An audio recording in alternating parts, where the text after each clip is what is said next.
Welcome to Swish and Flick, an all-Potter podcast. Swish and flick. Everyone? Swish and flick.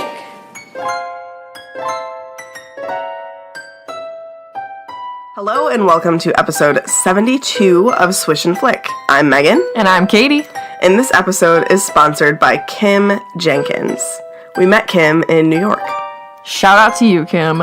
You rock. It was nice to meet you, and thank you for sponsoring us. Thank you. So today we're going to be discussing the planning process of our trip to the UK.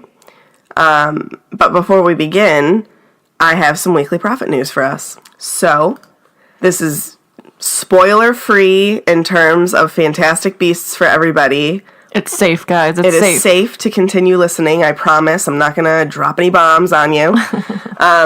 But J.K. Rowling finally talked about Crimes of Grindelwald on Twitter. She was very vague because I think she is still hashtag protect the secrets. But somebody tweeted her and said, I am so loving the Fantastic Beasts films. What can we expect from the next one? Can you describe it in 3 words?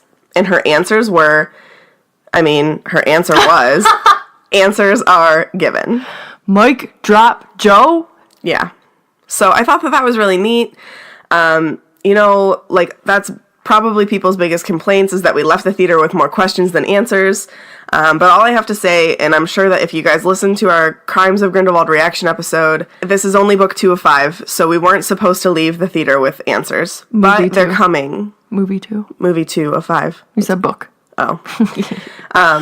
We weren't supposed to leave with answers, so next movie hopefully we'll get some. Have patience. Have patience and be kind. Joe loves to keep us waiting till that last possible second to know some enormous thing. So just have patience. Yes. All right. What time is it, Meg? I can't do it. Too bad. Tiffany's not here. All right. It's time for the recap. Thank you. So last time we had a short chapter, but it started with a bang. Oh, you're funny. So the Weasleys arrived by Floo powder to pick Harry up so they could go to the Quidditch World Cup the next day.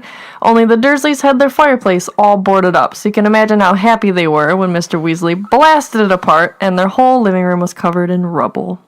So they almost get to leave without any other problems, but Dudley picks up something that Fred dropped on the floor, a little magic sweet, and all of a sudden his tongue swells until it's a foot long, it weighs a ton. Chaos ensues. So, on that note, we're not going to be talking about the rest of Goblet of Fire today because, just a little different recap for everybody who maybe didn't listen to the end of the last episode. We are taking a 3-week break from chapter episodes, just because of the holidays, and it's easier for 2 of us to get together instead of 4 right now. So, Katie and I are taking over to give you guys the rundown on our trip. So today's episode is going to be planning a trip over to the UK. Next week is going to be all about Scotland. And probably just briefly Iceland because we were there for a day and it's cool if you have a layover there so we can talk about what we did. And then England and our one day in Disneyland Paris. Yeah. So I am sporting my Edinburgh sweatshirt today. I'm sporting a Sorcerer's Stone shirt for today. So, all right. Well, I thought that we could... All right, let's backpedal here. So, this trip has always been in our mind for... 10 years, Meg. I know. Probably since, the very beginning of our relationship. We've always talked about wanting to go over to the UK. We've always been huge Potter fans, obviously. You guys know that. I remember whenever I was in grade school and I was just loving the movies coming out. So I would all the time ask my mom, hey, can we go to London? I'd love to go to London. There's Harry Potter stuff there. Of course, I never understood the cost associated with going over to London. I was always just kind of come on, that should be our vacation this year. Let's go. As a kid, you're just make it happen, Mom. Right. Do it. So, and anytime anybody would ever ask me, where's the one place that you'd love to go to, the answer was always London. Same. And so now we need to come up with a new place because we've been there. I think it's Tokyo. Or Australia. Or Australia. It's Tokyo or Australia, definitely, or like maybe we could just hit them both at once. They're kind of like in the same area. Let's just take a month off. I would be so down with that. So do you want to talk about how this whole idea... Oh, okay, hold on really quick. I also wanted to add, like, we wanted this to be our honeymoon. Oh, yeah. However, obviously weddings are expensive, and it was just not possible to plan a trip like this. And a wedding. That's a lot. Like, I don't think I would have been able to plan this trip the way that I did had I planned it before our wedding. It would have been much more, like... rushed, last minute. Yeah, it would have been that, or it would have just been like, okay, I'm going to book hotel, and I'm going to buy us tickets for a couple things, but we're just going to wing it. And honestly, I really don't recommend winging a trip like this, because there's so much to see. You have to know your time limits and like what you can and can't do, because otherwise you're just gonna run out of time. And there's honestly so much that you have to pick and choose. Unless you're there for 2 months, you gotta pick and choose. So do you want to talk about like how this whole trip came to fruition? Yeah. So when Meg sent me this doc that she made today, which is, I mean, it's perfect, but she did all of the planning, like from start to finish. Me, I don't know how to do those things. I don't know how she does these things. Like, she loves just like researching stuff and finding out things, and then she'll tell me about it. I'm like, yeah, cool, like, let's do it, that's fine. So I was like, I don't know how much I'm gonna be able to talk this episode, so I'll at least start this off. I mean, you definitely know this story. Yeah, for sure. So our thing, once we decided, like, okay, we're married, we want to plan a big trip. We called whatever this was going to be our honey tune, because it was what we wanted our honeymoon to be. We're like, all right, so what's going to determine whether we go or when we go is if we can get Cursed Child tickets for London. Yeah. So they were going to be on sale again. We're like, all right, this is our moment. This is when it's happening. The tickets went on sale in August of 2017. August of 2017. Yeah. And our trip was October of 2018. So, since it's UK time, that meant that the tickets went on sale at like... I think it was 4 or 5 a.m. 4 or 5 a.m. our time. So, we get up early, we log into the website, and you have to get into a waiting line. A virtual waiting line. Our number... I mean, we did it immediately. Yeah, I was there the second you could get in line. And the thing that sucks, I mean, it's good because, like, this helps with scalpers and everything with tickets. Yeah. But, like, the second you hit enter waiting room, it randomizes. So even if you were the first person to click enter waiting room, you could get number 20,000, which is exactly what happened to us. We got, like, I thought we were in the 40s. I think we were, like, 40,500 something. And I was like, well...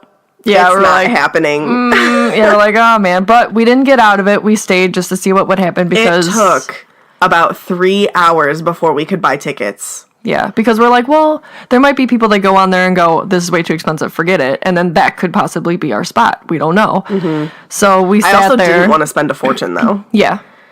So yeah, I was nervous. Yeah, so we sat there. Little fun fact, I happened to fall asleep during this time, and I woke up in a panic, because I was like, oh my god, what if Meg fell asleep too, and then we don't get our tickets because I fell asleep, but everything was cool, we were still in line when I woke up again. So it's like ticking down, finally it's our turn, there's still a ton available, so we found one that we really liked. It was actually, I think, like on our anniversary. It was on our anniversary, and it was the front row, the balcony, and the center. Yes. And then, so we put in my card, and then, so, you guys know, it rejected my card because it's a foreign purchase, because I hadn't warned my bank. So if you're going to do anything foreign, even if you're not over there yet, just you're planning it, call them, let them know, because this happens. And then we lost those seats. Thankfully, we were able to get new seats, but it was a different day, it was a different seat. So just keep that in mind. I think the first time we did it, it was both parts on one day. Yeah. And then whenever we did it the second time, we had to go... Split it. 2 days, which actually I recommend, but we can get to that whenever we're talking about London. Yeah. But, But yeah, that's how we got the tickets. So yeah, thankfully my bank didn't reject it. I just used my card instead, and like I got the text message afterwards saying, "Is this charge legitimate?" So hey banks, you should do that instead of just rejecting it. Like just let me know, like, hey, is this legitimate? If it's not, I'll reject it. If it is, cool. Yeah. But like let it go through. Yeah. Because that sucked. I mean, we still had pretty good seats. I mean, it like warned us. It was like partially obstructed view, but like I don't know what our view was really obstructed from. Like we were able to see everything. It was great. Yeah, it was fine. So we obtained Cursed Child tickets in August of 2017 for October 11th and 12th. It was a crazy moment because we're like, we're going to London. I know, like we gotta make this happen. Yeah, we get these tickets and we were just like, all right, that's when we're going. So then literally over a year in advance, we knew, all right, this is when it's happening. I told my work, like, everything. Yeah. Because we wanted to be there. We would have taken off 2 weeks if we could, but both of our works are kind of like, we're very, like, deadline-oriented, so it's very hard to take 2 consecutive weeks off. That's also America. Yeah, that too. But they were nice enough to give us a few extra days, so, like, our had, travel days didn't really count against us, which was nice. So it was almost 2 weeks. It was like 12 days, I think. 12 days. So That's okay. The next step in the process was researching flights. I had never booked an international flight before. I had gone over to Italy with my choir, but that was like a group tour. So we just said, hey, yeah, we want to go. And we like gave my choir money and they did everything. So it was quite different because I mean, you guys know we're used to flying. We go to Florida quite a bit. We've been to California. Like we enjoy traveling. So I'm no stranger to booking flights, but booking international flights is a little bit different. So, you want to start researching as early as you can. And I used Kayak to research all of my flights until I found out this is the airline we took. We took WOW Air, and this kind of sucks because like I want to be as transparent as I can with you guys, but like I don't think that they exist anymore. So I can't be like, yeah, go to WOW Air. It was so inexpensive. But I think what happened was Icelandic Air purchased them. So if you have Icelandic Air in your city, I would recommend looking there. So what that does, and this is how we were able to get flights so affordable. Because when we first started planning this, we're like, all right, that's the $1,000 each. We're going to have to drop that on plane tickets, and we were ready to do that. So then when we found this, we got to do so much more over there because it literally cut the cost in half. Right. So we used WOW Air. I don't think that they're as popular anymore. Well, they're definitely not in Cleveland anymore, but I think that they might still be in other cities currently. They might be operating through Icelandic Air though. So what that means is that they have a layover in Iceland.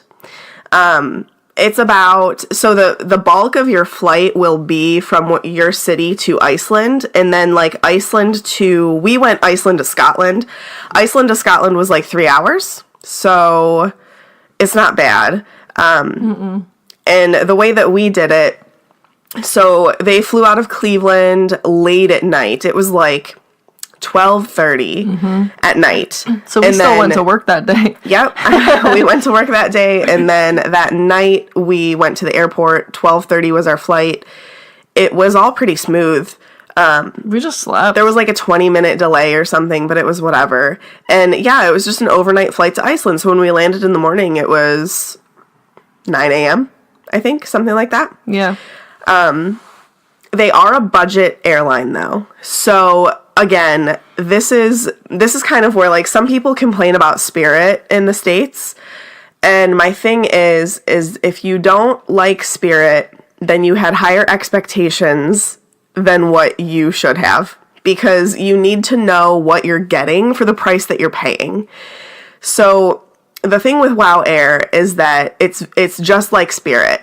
However, their costs for like adding bags and everything really wasn't that bad. So what we did is I booked us at the WOW I think it was like the WOW premium tickets or something. So like we got to pick our seats, we got a carry-on, we got a checked bag, and it was still way hundreds of dollars cheaper than any other airline.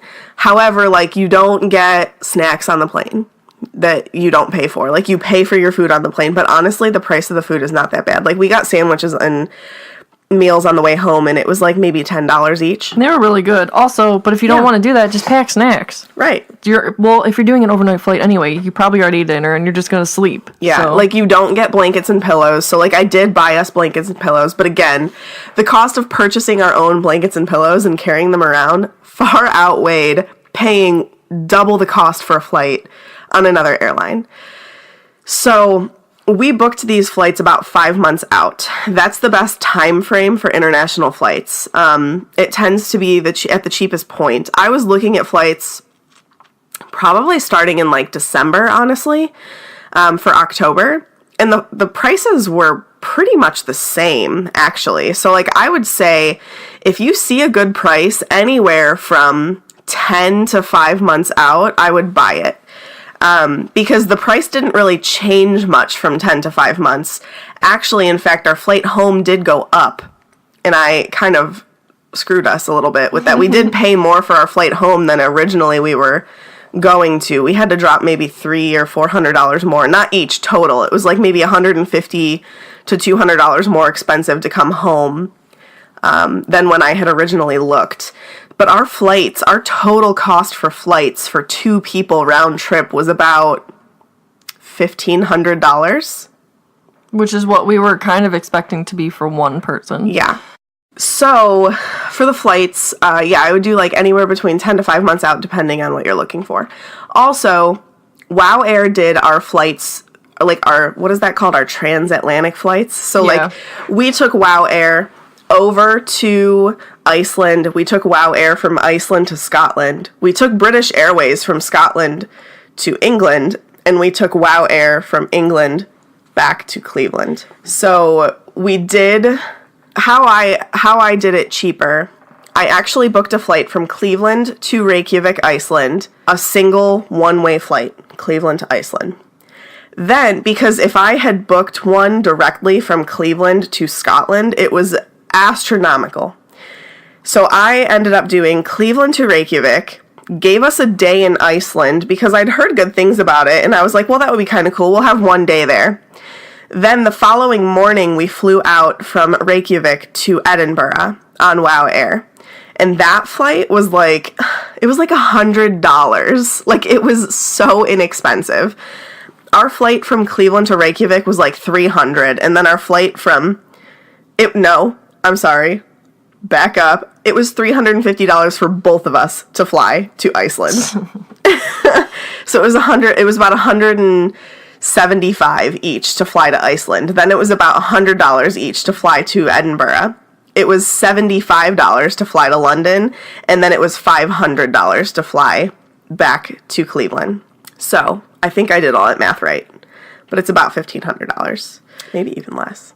So it was amazing. So yeah, I booked a single flight, Cleveland to Iceland, single flight, Iceland to Scotland, single flight, Scotland to England, single flight, England, all the way back to Cleveland. That one I just did one.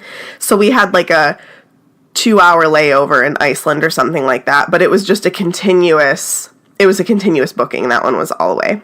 So we did go through Iceland on our way back as well, but it was a very short layover. So I actually booked Cleveland to Iceland, Iceland to Scotland all at once, but it was 2 separate flights. I didn't book Scotland to England for a while. I was like, oh, that's just going to be a super easy little flight to plan. Like, I looked up a bunch of different airlines, and the reason we went with British Airways is because we had luggage, and all of the budget airlines in England were like really difficult to figure out how to add bags to, and it actually was pretty expensive. So it was better off for us to just plan the $75, pay the $75, and go on British Airways, which is like a pretty nice airline. But we got all of our bags included and everything, so it was All right. Although I will say that little flight, we take these long flights. Forever. Yeah, we take these 2 long flights, and then we have this long flight home. I think we were really excited. The flight from Scotland to England was like 1 hour. It was the longest flight of the bunch, I swear. It Yeah. took forever. So whenever I was planning how to get from Scotland to London, I actually did look at trains. However, they're pretty expensive. It would have cost more to go on a train from Scotland to England than it would have been to fly, and it would have obviously taken much longer. Like, while it would be pretty to see the countryside and everything, we did do some driving when we were up in Scotland, so I thought that it would be more beneficial to give us more time in London than take the time on a train ride. Yeah, from we Scotland to really England. thought about it, but just like sometimes you have to be like, well, What's more important? Like, we're already cut on time, so like it might even out, but we want more time when we get there. So flying made more sense. Yeah. Yep. Definitely. Okay. So the next big thing that I did was I started putting together an outline of what we wanted to do. Now, like I said, we had been planning to go on a trip like this for like 10 years. So you can imagine we had a lot of ideas about what we wanted to do. And some of them, like, honestly, we had too many. Unfortunately, Yeah, we did. had too many ideas, so we had to narrow it down, and like there's definitely enough stuff on our to-do list still to plan a whole other trip just as long as the one that we took. A lot of the times Meg's like, all right, so like we wanted to see a lot of filming locations because this Yeah. was a Harry Potter trip. That's always what we wanted it to be. So Meg's like, okay, what's more important to you? There's these 2 things we can do this one day, but they're on opposite sides of the country, so we have to pick one. And it was really hard sometimes, It was. you know? It's like, well, I want to see both, but you just can't. So you gotta make sacrifices. This is why you need to plan ahead of time. And honestly, there were some things that we planned that we ended up not doing because yeah. we were just like, oh, we didn't plan enough time to just see London. We can't go on a whole day trip and do this and like not have seen Buckingham Palace while we're in London. So We you did some also have to swapping. be flexible, Yeah. like even while you're over there. But my document was a little bit insane. It was awesome. It was crazy. So I used numbers because I have a Mac. However, you can use Excel, you can use Google Sheets, like any of those type of numbers documents. And what was really nice, if anybody has numbers and they have a Mac, they actually have a template that is for travel planning, which is what I used, and it was amazing. Basically, it's just, here, let me pull it up really quick, actually. So it's just an outline of, like, there's a little spot to put pictures so you can make it look pretty, which I'm all about. And then they have sections of, like, date, time, location, and then I added some because we were super conscious about like what we were spending. I wanted to be transparent with you guys so that you could actually see if this was something that you could afford to do. Like I wanted to save all of this information so that I could share with you guys like, hey, this is how much it cost us to be able to go to the Warner Brothers studio tour. This is how much it cost us to be able to go see Alnwick Castle, which is like where the first film was made for well, you guys know what I'm talking about. And it helps Do to you?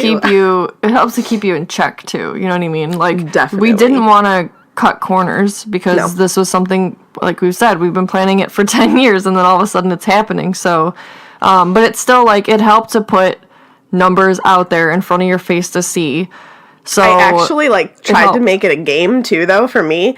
I had 2 columns. I had what I'm expecting to pay and what I actually paid. So there's date, time, activity, location, estimated cost, actual cost, still left to pay, and then notes. So I had 3 money columns. I had one, this is what I was expecting to pay. So my goal was always to actually pay less than what I was expecting to pay. Sometimes it worked out, sometimes it didn't. Sometimes it cost us more than we were expecting, but it was always good whenever I could see that we paid less than I was expecting. Such as, I just estimated, okay, how many days are we going to be in Scotland? How much should it cost me to stay there? So I Oh my estimated God. $600. We actually only paid $224. So that was amazing. I haven't even looked at all this. So yeah, like I loved this doc. It was awesome. So what I did is I had 3 separate tabs. I had Iceland, I had Scotland, I had England. So Iceland, I just had date, and it was just the one date, but then I kind of broke our day down into times, so, like, I knew when we took off from Cleveland to Reykjavik, I knew when we landed in Reykjavik, I had, like, what our rental car was, like, how much it cost us, where we were picking it up, where our hotel was, I had the link to our Airbnb, and then any activities that we wanted to do. We had a lot of ideas for Iceland, and we'll talk about that next week, but, like, we ended up paring it down really to just one thing. But that's how I, like, broke down this doc. And it was super helpful to actually, like, be able to understand how much we could fit in a day. So, like, Scotland, there were if you research Harry Potter in Scotland, you will get an exorbitant amount of stuff, which is, like, you wouldn't even think. Because you're like, oh, filming, it happened in London. Yeah, but all the inspiration for Harry Potter came from Scotland, because that is where J.K. Rowling lives. So it's everywhere. It's everywhere you turn, there's something that inspired her, or that you can look at it and be like, this looks like that. Yep. It's crazy. Like, the whole place is honestly just, like, I told Meg every day. It was every day that we were on the trip, but especially in Edinburgh, every day was like a fairy tale. Like, you're living in a fairy tale. Yep. So, like, I had, just for example, like, okay, we land in Scotland on October 4th at 10:20 a.m. We have our rental car. Here's where our Airbnb is. And then, like, as time progressed, I would have put something like, okay, our Airbnb host said that he'll be available to meet us at this time or whatever, so that I can make sure that we plan that in. And then, like, I just put things that we wanted to do. I shouldn't have closed that other doc because... Oh, here it is. Because I had other stuff on here. So, like, I had just, like, mashed a bunch of stuff together. Like, oh, I want to see the Royal Mile. I want to do the Scotch Whiskey Experience, Camera Obscura, check out Dean's Village, Fettes College, Victoria Street. Like, obviously, we can't do all that in a day. But this was just my beginning process of, like, this is all I want to do. So then I, like, researched... Like, guys, I'm intense. I researched restaurants. I researched super popular, like, cute little quirky places. Like, Mary's Milk Bar is just, like, a gelato place that was delicious, and I'm really glad that we fit it in. But just, like, little places like that. Pubs that I've heard are really good, or places that we can get lunch, places that are nearby things that we're doing that sound good, or I put links to TripAdvisor places. Like, this was a coffee shop. We never even went there. I wish that we did. But articles about Harry Potter sites in Edinburgh, tracing the boy wizard in Edinburgh with J.K. Rowling, 16 coolest places to eat, 20 must-see spots, like, all these types of articles. I just, like, posted them in here so that when I had time, I could go in and look at those, and then I could be like, okay, where can I fit this in if I can? So it's really just like a puzzle, trying to figure out what you can fit where, how much you can actually do. And honestly, a lot of it really is just winging it. Like, I ended up just putting a bulk of things like, hey, let's try to get these done. And if it didn't happen the day that I put it on, we just tried to put it on another day when we were over there. But dude, she's a master at this stuff. I'm really lucky. I did share that doc with you guys in our Facebook group. So if you're interested in looking at it, that was like the finalized one. That wasn't necessarily my crazy planning one, but that's what it looked like after it was all said and done. Yeah. After the craziness of planning. Yeah. So, renting a car in a foreign country. Interesting. It was fine. It was fine. So, in Iceland, actually, you are driving on the same side of the road as here. Mm-hmm. So that was easy. However, booking it, they have different companies than we do, along with some ones that you would know. So, like, they still have Enterprise. They still have Hertz. I'm trying to think if those are, like, the two big ones that I can think of. But then they also have, like, really weird ones. I actually, for Iceland, I just booked it online. So the reason why I even wanted to spend a day in Iceland was because of the Bucket List family. I don't know if anybody watches the Bucket List family who listens to us, but I highly recommend it if you like traveling. They're amazing. They're just like a great family. So they had posted on their video of Iceland, they posted like where they stayed, how they rented a car and everything. So I actually just went through their video and rented the car through Avis. I think it's Avis. So I went to avis.com and I booked it, and it was super easy, and it really wasn't that bad. It was like, here's the only thing with renting a car in a foreign country, though, is foreign countries, their preferred car is not an automatic car, so you have to remember that when you're booking it, because if you don't specify, they're going to give you a manual, and they don't have very many automatic cars on the lot. So if you don't reserve it in advance, you're probably not going to get it. Like, we got the last automatic car in Iceland. So you want to make sure that you do that in advance. So I did that through Avis, and then Scotland I booked through AAA. I don't know, I think AAA might just be in the States, but AAA is just like a travel agency, and I have a membership because they offer like roadside assistance and stuff. So I used my AAA membership to book a discounted rate for Scotland, and actually our entire booking for the car in Scotland cost less than our booking in Iceland for a day. Oh, that makes so much sense, guys. But Iceland is a very expensive country. We'll talk about that next week. So yeah, Scotland I did through AAA. However, the other tip I like to give whenever you're renting a car is to always make sure that the rental car location is like actually in the airport. Because usually whenever you're booking like a budget car, it's normally like a place located off of the airport, and you have to like take a shuttle to get there. Say hello to wasting 3 hours of your trip. It's just a big waste of time. So I always make sure, and even if it's a little bit more money, like to me it's worth it to save your time. Book a car in the airport. It's just easier. Save you a headache. Yeah. We only rented a car in Iceland and Edinburgh because of things that we had planned while we were there. Iceland is not public transit friendly. Though, looking back on it, so all we did there was we went to the Blue Lagoon, and they do offer transportation there, but originally our plan had been to use the car to be able to drive to, like, nature areas. Like, we wanted to see a couple waterfalls, but then we realized that, like, they were just too far away, so we didn't do that. And we were tired. We were very tired that day. So, they also don't have Uber or Lyft in Iceland. They only have taxis, which are very expensive. Ooh. In Iceland, it was most cost-effective to rent a car. In Edinburgh, if you only planned to stay in the city of Edinburgh, you would not need a car. Oh no, everything's like There's walking. Buses. It's pretty close walking. They do have Uber. And it wasn't that expensive. No, it was not expensive. We did Uber a couple times, like, because we parked, but then, like, we would wind up on the other side of the city, so then we would, like, Uber back to the other side of the city sometimes. Because it got cold. It did, yeah.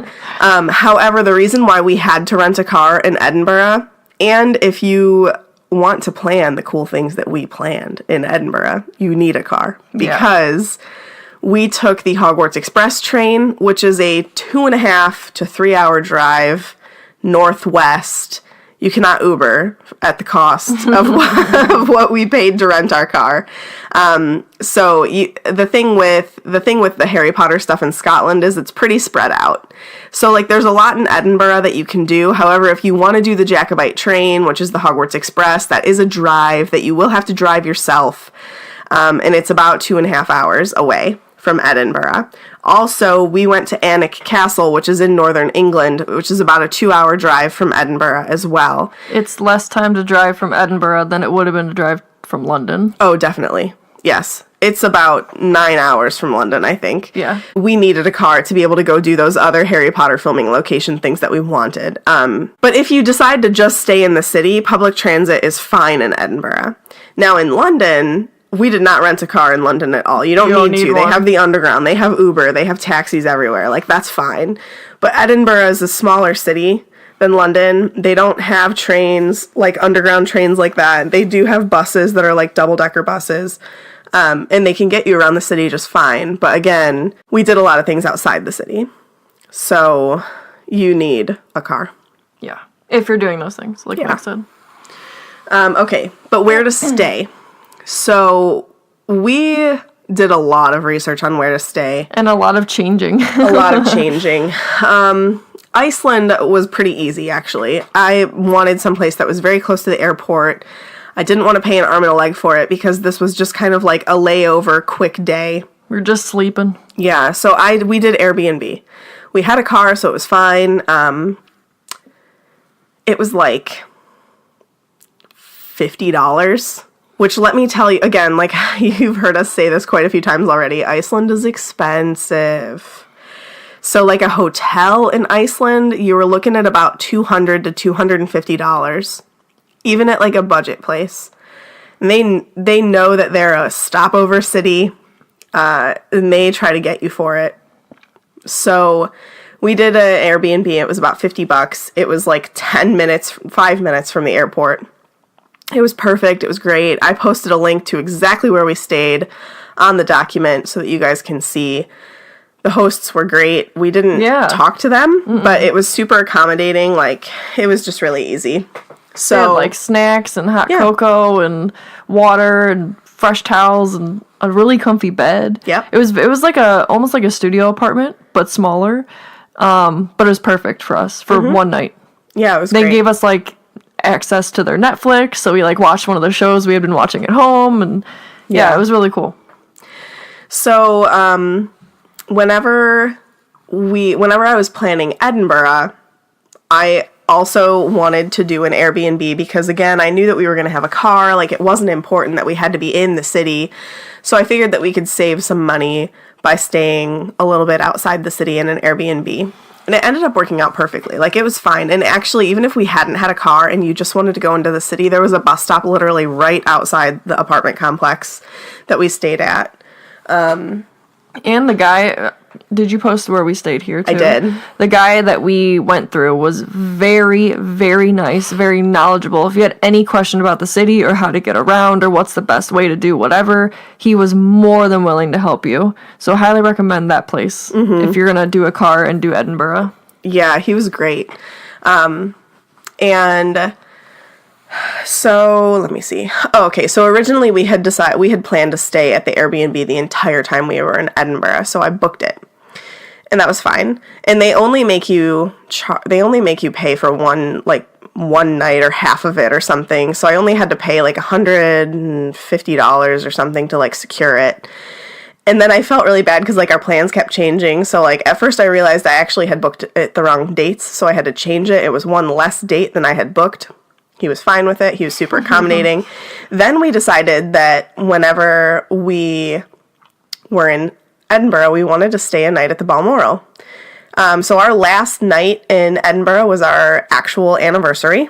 So we booked a night at the Balmoral Hotel for our last night. So I, again, had to change the booking for the Airbnb. And again, he was super accommodating. So, again, highly recommend that Airbnb. It was great. But then we stayed at the Balmoral our final night. That, for anybody who doesn't know, is the hotel that J.K. Rowling wrote the final Harry Potter book in. So it was a splurge. It was like $275 for the night, something like that. But honestly, guys, like, it was worth every penny. Like, yeah.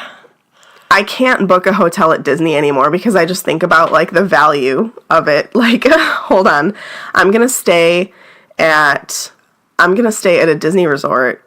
Like, they're great, don't get me wrong. Middle ground. But like a moderate Disney resort, and it's going to cost me more than my stay at the Balmoral Hotel in Edinburgh. Which was hand and foot. Whatever you needed, they were there. And they, like, went above and beyond. We asked to, like, keep this, like, ticket that they gave us because we liked the illustration on the back because we're nerds. Yeah. But they had to take it, but they're like, well, hold on, let me see if we can find an extra. And then they came back with, like, 4 different designs, and they're like, here you go, you can have them all. The doorman remembered us, like, all day. Mm-hmm. He, like, knew, and he directed us whenever he knew that it was time for tea. He, like, directed us to where it was. They were so nice to us at afternoon tea. Like, they did breakfast in bed. It was amazing. It was probably the best night of our trip. Yeah. So Morgan is asking on the live chat, did you guys run into international charge problems with your cards while booking hotels and Airbnb? I did not. With Airbnb, it's through an American website, even though you're booking for an international spot. So it's all through dollars. So that was fine. when I was booking hotels, go ahead. If you're worried about it, though, just call your bank and say, I'm doing this thing, and they'll make a note on your account so you shouldn't run into problems. If you're worried at all, just call your bank. It's really easy. Yeah, and then, but with hotels, I didn't either because you don't actually charge anything when you book hotels. You pay when you are there. So, like, you have to input your card information, but it really just reserves the room. So, I did not run into any issues. When we were in London, we changed our minds a lot when we were planning. Well, before we got there. Yeah, so the first place that we booked was an Airbnb. Thankfully, once I booked it and I got the address, I had the sense to Google Map it. It was really far away. I don't know how some of these places get away with saying that they're in London when they're like, literally it was like over an hour away, even by car. Not even like public transportation, by car.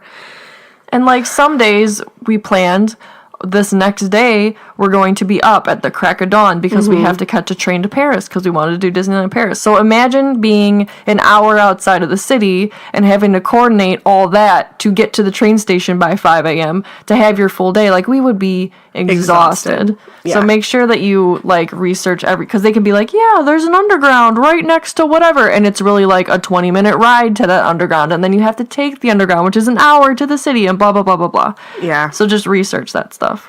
So we spent probably the most money in London on hotel because we did end up picking a hotel. Though Peace of mind, man. Yeah. We did find like a pretty good budget hotel though. It's called Premier Inn. I guess they're all over Europe. It was clean. It was nice. It was exactly what we needed. It was fine. It was right next to King's Cross Station. Which is which so was cool to amazing. say. So it's called Premier Inn. It was right by, it was across the street from St. Pancras, but St. Pancras and King's Cross are right next to each other. Like literally. Yeah. Right next to each other. We ended up booking Premier Inn, and it was about $800 for our stay, which was like 6 nights. But honestly, like, that's not a bad deal. But that was the most we spent on hotel was in London. All right. So what's next? How we obtained tickets for things. So once I had my outline pretty set, I knew what we wanted to do, when we were going to do it, what days we were going to be where. So then I started obtaining tickets for everything that we wanted to do. Now, here is some tips on this. A lot of places offer you discounts for buying in advance online. Which is great for us because you can't be there in person until you're there. So Exactly. So that's great. But you have to keep in mind that if you buy it with like your debit card or something like that, you will get hit with a foreign transaction fee. And also sometimes your card won't go through because, like what I was saying before with the London Cursed Child tickets, sometimes you have to warn them. But what we ended up doing, and I don't want to encourage people to get credit cards that they shouldn't get, but we did obtain a no foreign transaction fee credit card specifically for this trip. And our goal was to get it, use it to buy things, immediately pay things off on it. And it worked out really great. right, So- like we were saving money throughout this entire year, and then Meg would be like, "Okay, I'm booking the hotel. We're putting it on the card. Right after that, I'm transferring the savings we have to pay it off." Yes. Okay. But Perfect. I did that so that we wouldn't get hit with foreign transaction fees and the card would go through because it's a travel card. So if you do end up using your debit card or something like that, keep in mind that like the discount isn't really going to be existent because you're going to get the discount when you pay for it, but you're going to end up paying for that discount with the foreign transaction fees that your bank will hit you with. And keep in mind also that you might just be like, well, it's just one fee. Well, first of all, they're going to rack up a lot. Yeah. And usually it's a foreign transaction fee on top of like another fee that like your bank conversion does. fee. Yeah. So it's just, it really hits you. So really think about getting something that will help you out. Yeah, they charge you like to convert it from pounds to American dollars, and then they also charge you with the foreign transaction fee. So like that sucks. Yeah. So we got a no foreign transaction fee card. Also, buying tickets in advance saves you a ton of time waiting in lines when you're there. Oh my God. Like, for example, Westminster Abbey. Mm-hmm. We bought our tickets for Westminster Abbey online. First of all, I think we saved 10% off on them, which is great. And there were 2 separate lines when you got there in the morning when it opened. There was one to buy tickets and one for people who had already bought tickets. And we got to walk right in while people had to wait in probably an hour-long line to buy their tickets. It was like a block long. It was ridiculous. Yeah. Meg was like, look. And I was like, what? She's like, that could have been us. Highly, highly recommend buying as many tickets as you can in advance because... And you could buy almost everything in advance. Yeah. Your time is precious. You are only there for so long. Why waste your time waiting in a line to buy a ticket when you could have done it online and have printed it out and been ready to go when you're there? Yep. So, Westminster Abbey, I tried to go through and say how early in advance you can book these things, just so that you guys know. So, Westminster Abbey lets you book tickets about 2 months in advance. They're probably one of the shortest timelines that we had. Most places, I mean, I could book them whenever I wanted. It's pretty much an open-ended. But Westminster Abbey was only 2 months. The only thing is they do make you pick a time. So, if it does make you pick a time, I usually just recommend picking, like, the earliest time because you know, like, oh, I'll just go when it opens and then I'll be there. That'll be the start to my day. Yeah, that'll be the start to my day. Yeah, so that's what we did with Westminster Abbey. It was the first thing we did that day, and we walked right in and it was amazing. Usually also at Westminster Abbey, your ticket comes with an audio guide, which is great. So yeah, that was cool. You just, like, hit the button of, like, what you're at and they talk to you about what it is you're looking at. So that was awesome. Second, Alnwick Castle. Alnwick Castle is where they filmed the flying lessons in Sorcerer's Stone. It's like the outside of Hogwarts for most of Sorcerer's Stone and Chamber of Secrets. And you know it when you're there. Let me tell you. Alnwick Castle, honestly, it's... I would not cut that out. Nope. No. That's a must-do if you go. You can buy tickets for Alnwick Castle 10 months in advance. I bought those really early. I bought them as soon as I could, because it's just like an open-ended all-day ticket. You just buy it and you just show up whenever. But try to make a day of it, because they have things that go on that you don't need to buy extra tickets, but like... It's just there. Twice a day they do flying lessons, and then other times a day they do like a film tour. And yeah. So just make sure you leave time to make sure you do those, because I think they do, like the last one's like maybe 2:00. Yeah, you gotta be there early. Yeah. Okay, next up, this one is important. So, the Jacobite steam train. This is the Hogwarts Express. This is the Hogwarts Express that is in the films. It takes you over the Glenfinnan Viaduct, which is best known in the films for the flying car chase whenever Ron and Harry are, like, on this bridge thing. That's the Glenfinnan Viaduct whenever they're, like, driving in front of the train. It's beautiful. They know that it is the highlight of the tour, so they go super slow on it so you can get as many pictures as you need to. However, you can book this very far out in advance. I think it's almost 10 months. It's really hard to tell right now because the Jacobite is closed for the season, so, like, they have tickets available from when it opens up again in April all the way through, like, the end of October. But these go early. So you do this as early as you can, and you want to choose the Harry Potter compartments. You want to do it as early as you can because you want a window seat. We did not get window seats, and I was pretty bummed about it. It didn't really deter from our experience at all because we were able to go and find a window to look at the Glenfinnan Viaduct out of. But it was still a little stressful. But it was stressful. So, like, if you're not by the window, you're not going to get the best views of everything. So, if you're going to pay the amount for the first-class Harry Potter compartments, I would just recommend doing this as early as you can to make sure that you get the seats that you want. I was pretty disappointed when we couldn't get window seats, and I booked this, like, 6 or 7 months in advance, and it wasn't early enough. Yeah. And all of the window seats in the Harry Potter compartments were booked already at that point. So, just do it early. Yeah. Next, I chose the Camera Obscura in Edinburgh. It was really fun. It's just this little museum. You just buy tickets for that at the gate. They don't offer to sell them online. It's easy, though. They're not going to wait an hour for that. No, there's, like, no line. Tower of London, you can buy those about 2 months in advance, too. I kind of noticed that most of London's things are, like, a 2-month, like, Kensington Palace was also 2 months. We didn't go to that, but, like... Quicker turnaround. Yeah. Sorry guys, when I talk a lot, I, like, run out of breath because I take too deep of breaths. I don't know how to speak. So next up is the London Eye and the River Cruise. Let me tell you, the line to get tickets for the London Eye was crazy. It actually deterred us from doing the London Eye. We picked the River Cruise instead. Yeah. So you can buy combo tickets for this if you are interested in doing the London Eye and the River Cruise. It's discounted, but the only thing is they're very specific with times for London Eye and the River Cruise. And that scared me while planning because I really, London was the one place I didn't have planned to a T, like Edinburgh. So we didn't buy tickets for this in advance, which is why we didn't end up going on the London Eye because that line was crazy. It's also pretty expensive, but, again, it's, a cool touristy thing to do.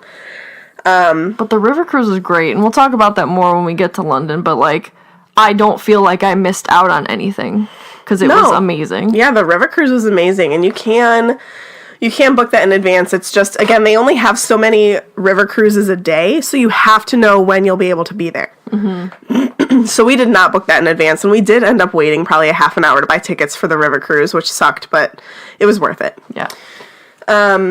Blue Lagoon in Iceland, you can book about 5 months in advance. You just need to buy, a package to be able to enter the spa, because that's what it is. It's a spa. So, you just book your day at the spa. And they do have time frames, but I just picked, when we landed, approximately when we could get there. But I don't think they really cared about the time. You could pretty much come whenever. I'm thinking of the smell of that yummy conditioner that you put in your hair. Oh, it smells so good. Yeah. Okay, Edinburgh Zoo. We did this spur of the moment, and there was no line to buy tickets. Guys, spur of the moment, literally. Here's how it went. We're in the rental car. We're just learning to drive on the other side of the road. Meg goes, do you want to go to the zoo? And I said, okay. And apparently it was right there, because she whips the wheel left, and we're in the zoo. That's how spur it was. You can buy those online, though, and it was 25 pounds to go. Next is the London Zoo. There also was not a line to buy tickets at the London Zoo, but we did buy these in advance. But you can get them about a year in advance. Or you can buy open-ended tickets to be able to use them anytime, any day. Edinburgh Castle, I believe that you can book this about 4 months in advance, but it's really cool, and I highly recommend it. It doesn't really, it does have Harry Potter-ish things, because you can see some cool stuff from the view up there, and, Edinburgh Castle is literally on rocks like Hogwarts, so it just, feels Hogwarts-esque, but it's just a really cool historical thing to do in the city of Edinburgh. Yeah, it's got deep, deep history, and it does. J.K. Rowling stared at this thing constantly. She did. Yep. Platform 9 3/4. So my little tip and trick for Platform 9 3/4 is to buy a Skip the Line pass online. These are only available online. Oh, So it's $20, but you get your photo for, it's included in the cost or whatever. But you're going to buy it anyway. Right. I mean, come on. But we went on a Sunday morning, and there was probably an hour and a half wait to get your photo taken. And let me tell you, we did not have an hour and a half to spend waiting in line that day because we were leaving. So yeah, so I thought that was a game changer. That was amazing. We didn't have to really plan when we were going to get our picture taken. We could just do it. Spur of the moment, and we never had to wait. And I don't think a lot of people do it, because when we showed them that, they were like, oh, VIP, follow me. We're like, all right. But yeah, you can only buy them online, so you have to do it far in advance if you're coming from the States, because it does have to ship to you from the UK. And I won't ruin anything, but it's so cool. Just do it for the package. It comes in a cool package. It looks pretty cool. The tour for Muggles. This is in London. I highly recommend it. They take you around to filming locations in London. We had the coolest tour guide. He looked just like Daniel Radcliffe. Yes. And he used a wand as a flag to make sure that you're following him. And that was hilarious. But you can book that about 4 months in advance on their website. There's only 24 spots per tour, so book it. Yeah. It's fun. Highly recommend. it's just easier. Like, I could have figured out where all those spots were, and we could have walked and found all of them, but it would have taken way more time than to just have a guide walk us around and show us exactly where everything is, and tell us about it, and have pictures and a binder to show us pictures from the film while we were there. It was amazing. It would have been a lot less fun, because he made it super fun. I agree. Mm-hmm. If you want to do afternoon tea anywhere... Which you do. You do. Let me tell you. You also need to book reservations for those because they fill up. So we did tea twice. We did it once in Scotland and once in London. In Scotland, we did it at the Balmoral. It was amazing. You don't have to stay there to do tea at the Balmoral, but it was the best tea that we had. Yeah, for sure. They give you little snacks. They had haggis, and we tried it. It wasn't bad. We didn't die. It wasn't bad. It was great. And then in London, shout out to our listener, Shona, because she has this really cool blog that it's called Shona Says. And I think that's what it's called. I feel like I should look that up before I say it for sure. Maybe it's What Shona Says? Yeah. Yep. What Shona Says. What Shona Says.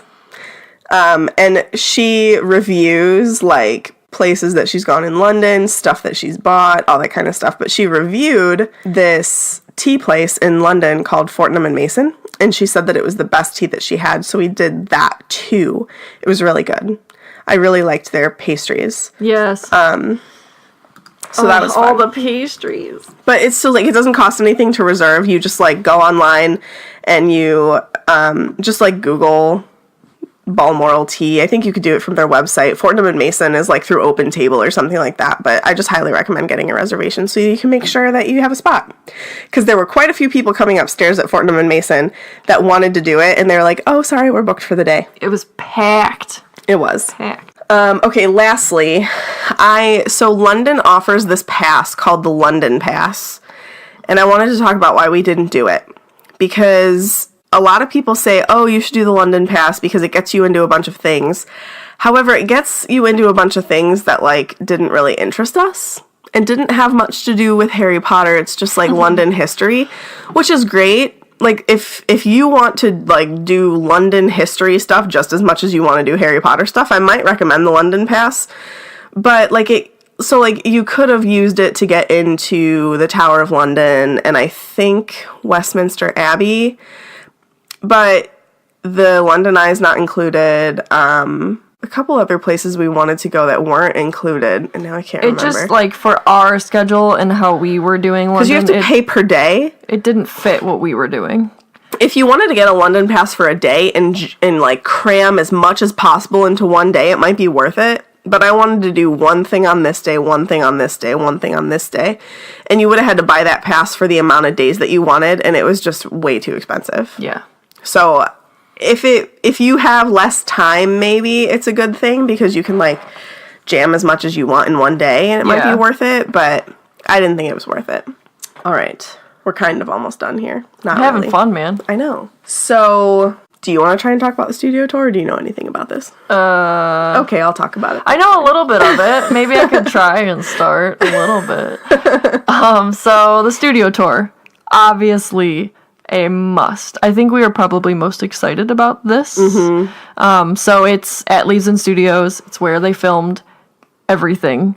Yep. So they took all of those sets and built a new building and put them all together so you can go and see everything they used. We spent 13 hours there. So we made an entire day of it. So we used something called Golden Tours. So and we'll talk a little bit about how you can specify this to make sure you could be there for 13 hours. I just wanted to say really quick that, just know Leavesden is like an hour away from London. Right. So you can get there on public transportation, but to me that was more stressful than it was worth. So we booked a bus, and they drive you right to the door. Mm-hmm. So basically, like, we picked up this bus. It's a tour company. You get this bus. It's, like, awesome. It's wrapped. Like, it's, like, wrapped, and it's branded for the studio tour. So there's, like, I think one of them is wrapped as the night bus. One of them is the Hogwarts Express. Express. We took one of each. And one is just, like, the first one we took actually was just, like, it was Diagon Alley. Mm-hmm. Yeah. Yeah, so you pick... And you watch Harry Potter on the way there. Yeah, you pick up this bus. It's early. We booked the earliest beginning one. And it was like 7:15 in the morning. Then you ride this bus. They play Harry Potter. You can pre-order a butterbeer for when you have lunch at the studio. We thought that you got to have it on the bus. Yeah, that would have been cool. But you don't. You get it there. Because I totally would have drank butterbeer at 7:15 in the morning. Yeah. Sorry, go ahead. So what they do is their booking is 3 hours. So they're like, okay, you get there at 9. We'll pick you up and take you back at noon. That is not enough time, even if you are a casual fan. For anybody who listens to Swish and Flick, that is not enough time. No, not at all. So what you can do is you can call and change your time to come back at a later time. Do you get charged again? It's a smaller fee. I think it was like an additional $40 or something. Okay. To come back later. So keep that in mind, but you want to do it. I mean, we didn't stop going in there until we left.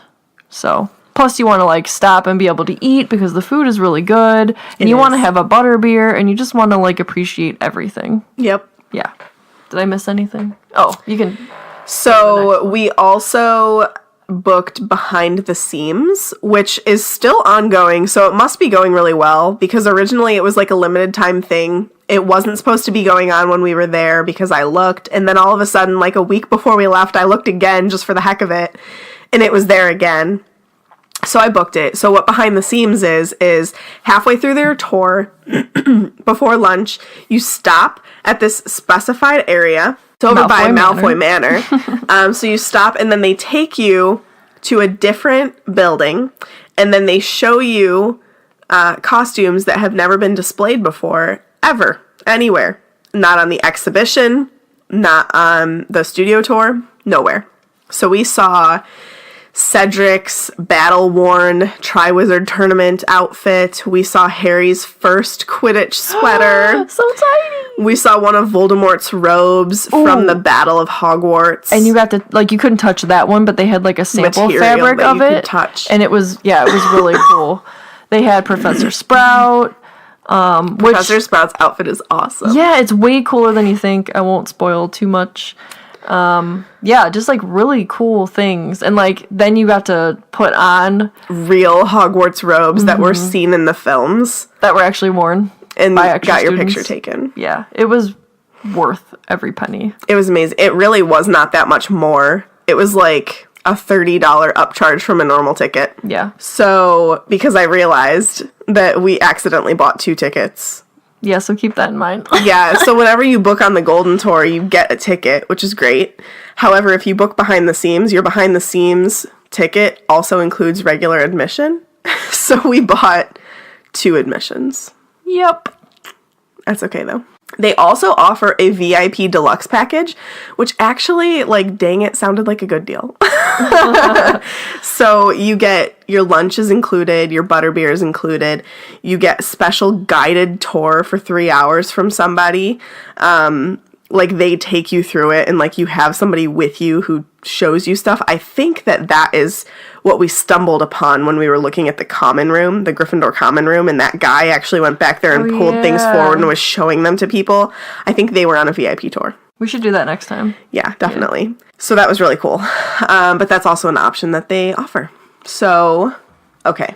This is kind of like a last group session here where I wanted to just talk about like travel necessities for a trip like this. I did a lot of researching on Amazon and websites, just like good travel accessories, what you should have with you, like things you're not going to think of. There wasn't anything that we didn't really use. No, we used everything that we got. So first up, you need a converter for your plug. Yeah. So their plugs are different over there. I got one that was just like a universal adapter that I can use in Europe. I can use it in the UK is different than Europe. So the UK is specific, and then there's Europe, and then there's American, and then I want to say that I think you can also use this one that I got in Asia. So get one of those. It was like $15 on Amazon. It's like a little transformer, man. It's really cool, but it also has like 3 USB plugs on it, so you can just like plug that into the wall and plug your phone in with a USB. Yeah. We have like a USB hub thing that we take with us when we travel, so we just plugged that thing into the wall and plugged the hub into the converter and then plugged everything into our like USB hub. Yeah. Also, you need a good travel wallet, one that has RFID protection, because that is huge theft over in Europe and UK, and it's becoming more prominent in the US too, so like everybody should probably have one. But you want one that fits your passport, because passports have RFID chips in them as well, and people can steal all of your information from a passport because you have to input everything to get a passport. Your social security card, your address, your name, your birthday, everything. So we just got one that was like, it was just like a regular wallet, like a zip wallet. So it fit your passport, it fit all the cards that we were taking, it fit cash, it fit our IDs, and that was it. Yep. And it was perfect. I would still use it around home. $10 on Amazon. Yeah. Pretty inexpensive. Meg had them match our suitcases. I did. So if you're flying on a budget flight, I also recommend getting or bringing a travel pillow and blanket. We found ones that squish down super tiny, so it didn't take up a lot of space in our carry-ons. They offer like compressible pillows on Amazon. It was like $15 to $20, and you basically like roll them into themselves, so they're pretty small. And then they puff up when you open them. Yeah, whenever you unroll them, you can like fluff them, and then they get, I think it's foam, so like it gets bigger and bigger the more it's like unrolled, and then it's actually pretty comfortable. Mm-hmm. And then I bought us these like squishable down blankets which were also like $20 or something on Amazon, and they like squished into a tiny little ball that you could fit like a in your bag. softball size. Yeah. Yeah. And it was really big and comfy. Yeah, it was really warm because flights are cold. Also, don't overpack snacks. I always tend to do this when I travel, but like especially don't do it internationally, because like when you're over there, you're going to want to try the snacks where you travel. So, like, don't overpack American snacks. You don't want to eat American food when you're in England. You want to eat England food. We told ourselves we would buy one box each. Yeah, we took 2 boxes of snacks that we just, like, small snacks, like... And it was like breakfast bars. Yeah, like, really simple things in case, like, say you're in the middle of the day and, like, there's a long wait till dinner or something, you just pop one of those so you're not hangry. Because that would have ruined our trip, because I get Hulk hangry. Yeah. Don't overpack snacks. Agreed. That's coming from a Hufflepuff. Yeah. Also, you want to get good luggage that doesn't weigh you down, because sometimes luggage itself can be really heavy, like the actual piece of luggage. We got like the light plasticky 4-wheel luggage pieces that you just had to push with you, so like you could just walk, you didn't have to drag them behind you. They were game changers. They're amazing. We actually bought those for each other, like I bought Katie hers for our anniversary, and she bought mine for my birthday, and that was just our gift to each other. Like, honestly, all of the holidays leading up to this trip, we bought stuff for ourselves for the trip, which is a really great idea if you're going as a couple. Just have each other get you stuff that you need, like the wallets and the converter and the luggage and all that kind of stuff. So, and if you're not going as a couple, tell your family that's all you want for your birthday and Christmas. Yeah, honestly. Yeah. Also, you want to get some cash. It's helped a lot, actually. Yeah, we used it quite a bit. We used it to park one day. Whenever we went to Edinburgh Zoo, we had to pay cash to park. There are some things where, like, you just need cash. I recommend going to AAA or your bank and getting it before you leave, because I think that the fees are a little bit less than if you go over there and, like, get it at a place at the airport. Those fees are crazy. And then also you can do it at an ATM where you just like put your card in an ATM and get cash out. But again, you have to think about those fees.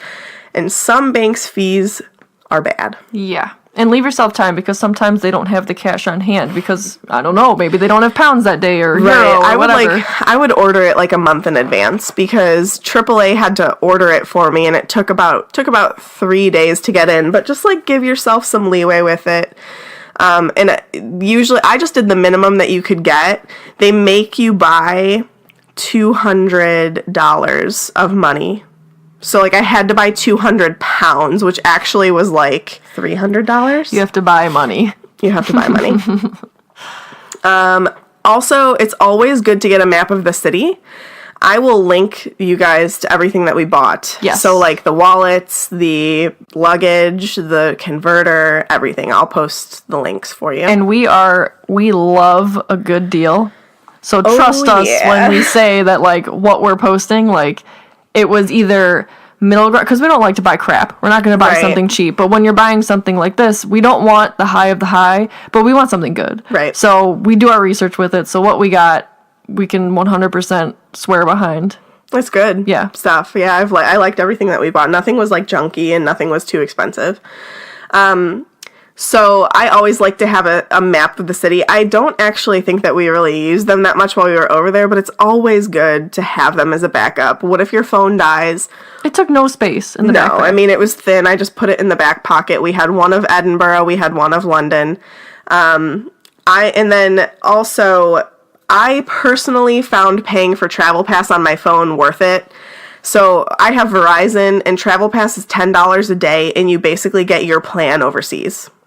And to me, it was worth it. Katie and I, like, Katie didn't pay for it on her phone. We only paid for it on one phone so that we had GPS, we had access to be able to text people, FaceTime my parents, all that kind of stuff. Don't forget a backup charger.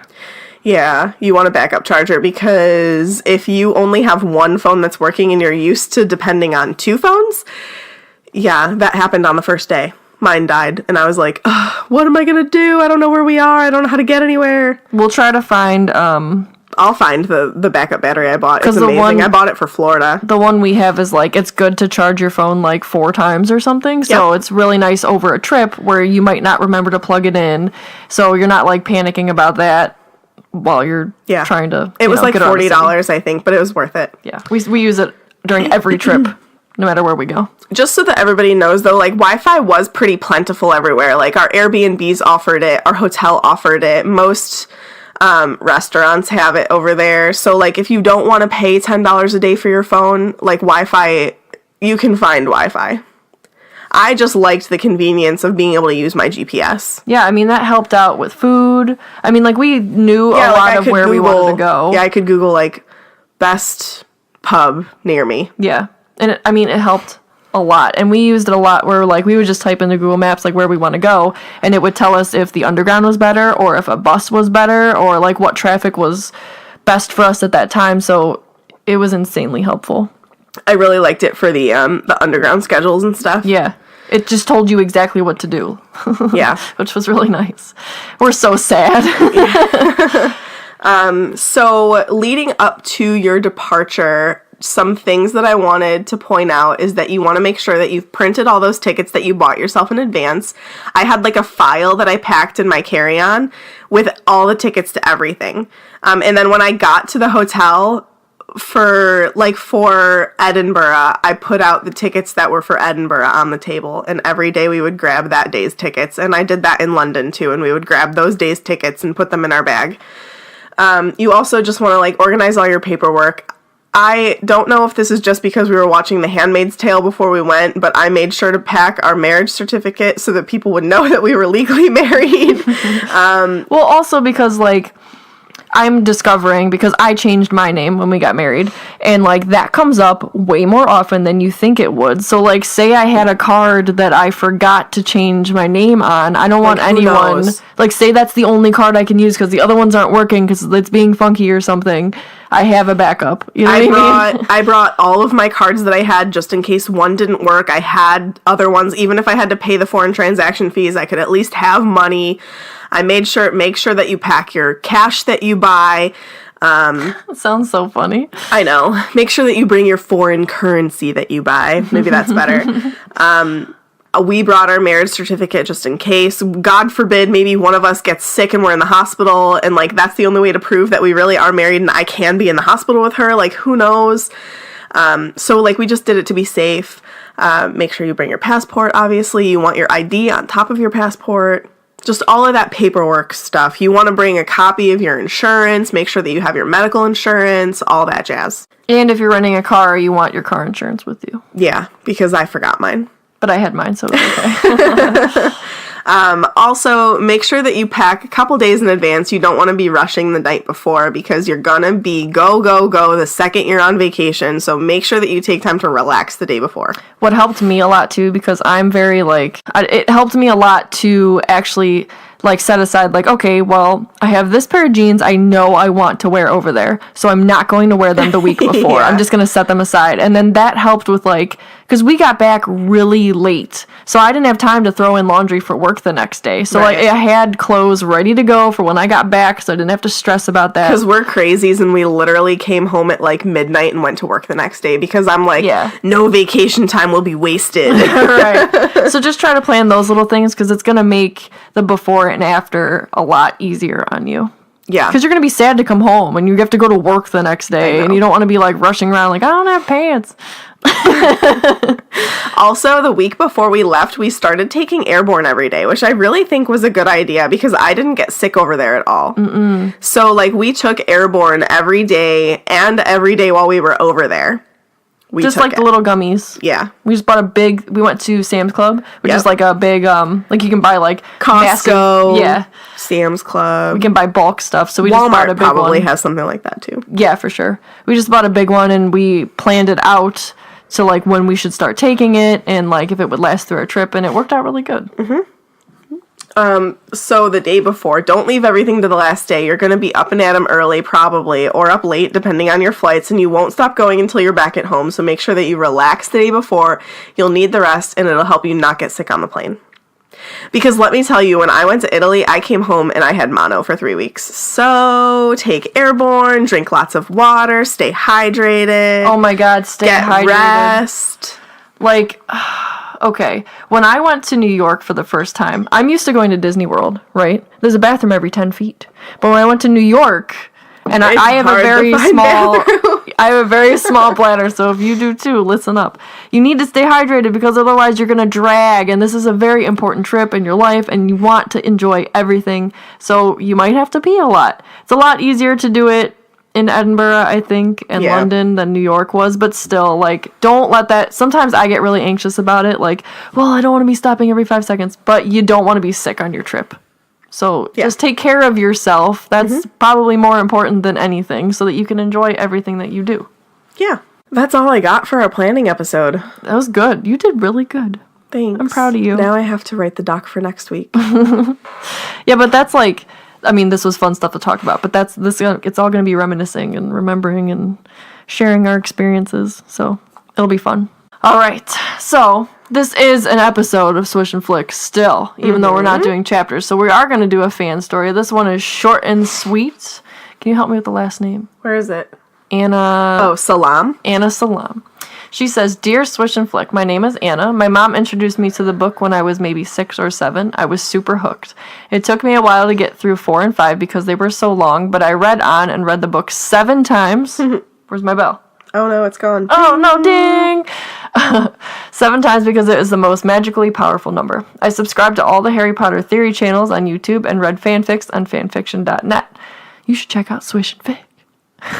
I am a proud Ravenclaw and have found this podcast after searching for Harry Potter podcasts for weeks, not finding any good ones until you. Love you forever. Oh, thank you. That's very Thank sweet. you, Anna. That is super sweet. I too, was very prominent on fanfiction.net, as you guys probably know. But I have a question. Are you never going to read it again because you'll get past 7?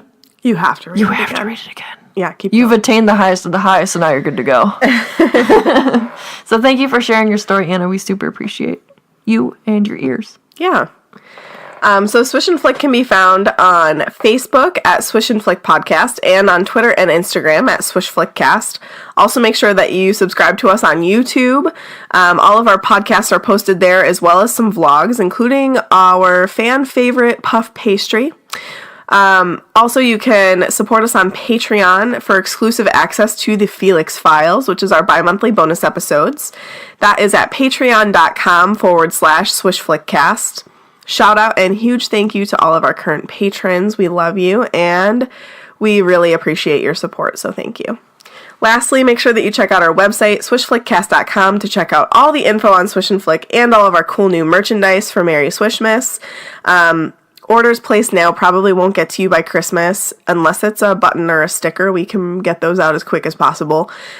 Also, I think that we're going to do a little after Christmas sale, so look out for an email blast after Christmas. Maybe there might be a new little something too. Yeah, I maybe. don't know. You might want to pay attention.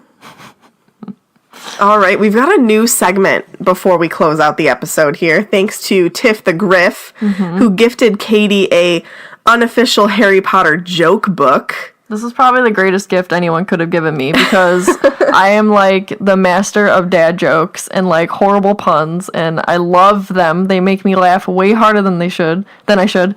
So that's what this entire book is. So I thought that we could, there's a ton of them, so I thought we could maybe do a joke an episode. So I picked one for today. Oh boy. All right, ready? I'm ready. Why did Draco avoid Hermione the first time they met? I don't know why. His parents told him to never talk to Grangers. Oh my god. You're funny. No, this book's funny. All right, so you can also find Katie and I on Main Street 9 3/4. I promise that a vlog will be uploaded this weekend. You're going to see our amazing day at the Jacobite locomotive train.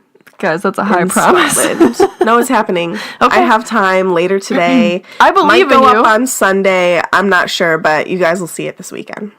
I mean, I want to see it, so I love not watching her edit it because it's just like it helps me to relive the memory of it as well. You know, it's funny because it took a while for us to even like want to do. Not that we didn't want to do the vlogs, but it was like, once we do it, like, it's officially over. You know what I mean? So, like, we had to mentally prepare ourselves to do these vlogs. Yeah.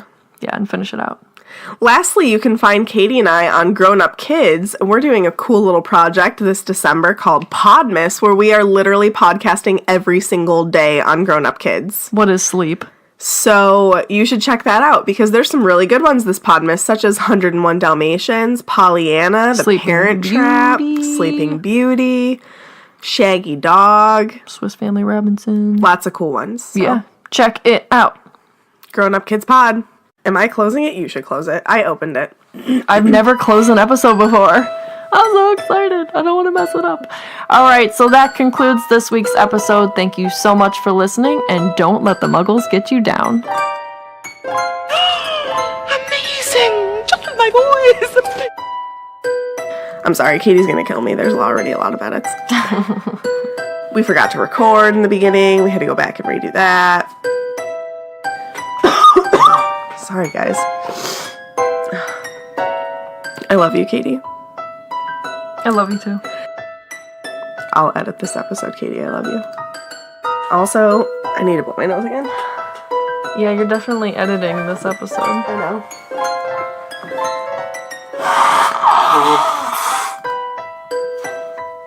You're lucky I love you. I love you too. See all the people who are on live? The behind the scenes. Yeah. It's just all Meg blowing her nose. Oh, God.